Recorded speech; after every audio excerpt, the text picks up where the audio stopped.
ஒரு சூப்பர் டேஸ்ட்டான பாகிஸ்தானி சிக்கன் நம்ம ரொட்டி, நான், அப்புறம் பரோட்டா, சப்பாத்தி கூடலாம் சூப்பரா இருக்கும். இதுக்கு ஒரு பேன்ல ஒரு 2லேருந்து 3 டேபிள் ஸ்பூன் அளவுக்கு நெய் சேர்த்துக்கலாம். நெய் சேர்த்ததுக்கப்புறமா 1 டேபிள் ஸ்பூன் அளவுக்கு இஞ்சி பூண்டு பேஸ்ட் சேர்த்து அந்த நெய்யிலேயே நல்லா வந்து ஃப்ரை பண்ணி விட்டுக்கோங்க.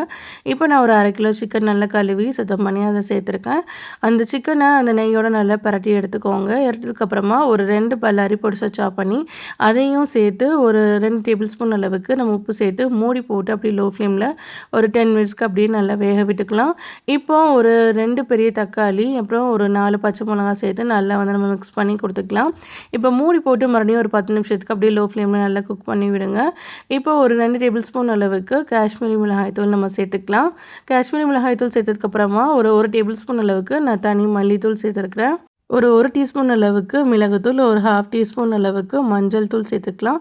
அப்புறம் 1 டீஸ்பூன் அளவுக்கு கரம் மசாலா தூள், அப்புறம் 1 டேபிள் ஸ்பூன் அளவுக்கு சிக்கன் மசாலா, இதெல்லாம் சேர்த்து நல்லா ஒரு தடவை நம்ம மிக்ஸ் பண்ணி விட்டுக்கலாம். மசாலா எல்லாம் சேர்த்ததுக்கப்புறமா நல்லா மிக்ஸ் பண்ணி விட்டுட்டு மூடி போட்டு ஒரு 5 நிமிஷத்துக்கு லோ ஃப்ளேம்லேயே விட்டுருங்க. அப்புறமா ஒரு டேபிள் ஸ்பூன் அளவுக்கு தயிர் சேர்த்துக்கலாம். தயிர் சேர்த்ததுக்கப்புறமா ஒரு தடவை நல்லா மிக்ஸ் பண்ணி கொடுத்துக்கலாம். தயிர் சேர்த்ததுக்கப்புறமா நல்லா மிக்ஸ் பண்ணி விட்டு மூடி போட்டு ஒரு 2 நிமிஷத்துக்கு லோ ஃப்ளேம்லேயே விடுங்க. இந்த அளவுக்கு எண்ணெய் பிரிஞ்சு வந்ததுக்கப்புறமா 1 டீஸ்பூன் அளவுக்கு கஸ்தூரி மேத்தி, அப்புறம் கொஞ்சமாக ஃப்ரெஷ் க்ரீம் சேர்த்துக்கலாம். அப்புறம் 1 டேபிள் ஸ்பூன் அளவுக்கு பட்டர் சேர்த்துக்கோங்க. பட்டர் சேர்த்து நல்லா மிக்ஸ் பண்ணி விட்டுட்டு மூடி போட்டு அப்படியே நம்ம லோ ஃப்ளேமில் விட்டிங்கன்னா நல்லா வந்து கிரேவி நல்லா எண்ணெய் பிரிஞ்சு ஒரு சூப்பராக ரெடியாகி வந்துடும். அவ்வளோதான், ஒரு சூப்பரான பாகிஸ்தானி சிக்கன் கிரேவி ரெடி. கண்டிப்பாக ட்ரை பண்ணி பாருங்கள். இந்த ரெசிபி பிடிச்சிருந்தா மறக்காமல் லைக், ஷேர், சேவ் பண்ணிக்கோங்க. என் பேஜை ஃபாலோ பண்ணிவிட்டு யூடியூப் சேனலையும் சப்ஸ்கிரைப் பண்ணிக்கோங்க.